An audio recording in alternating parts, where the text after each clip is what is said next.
আজকে মরলে কালকে 2 দিন পরের দিন কেউ কাঁদবে না। যাদের জন্য করলা কামাই মরলে তারা চিনবে না। আজকে মরলে কালকে 2 দিন পরের দিন কেউ কাঁদবে না। যাদের জন্য করলা কামাই মরলে তারা চিনবে না।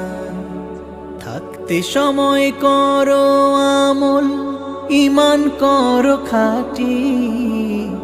থাকতে সময় করো আমল, ঈমান করো খাঁটি। শেষ ঠিকানা তোমার আমার 3.5 হাত মাটি। শেষ ঠিকানা তোমার আমার 3.5 হাত মাটি।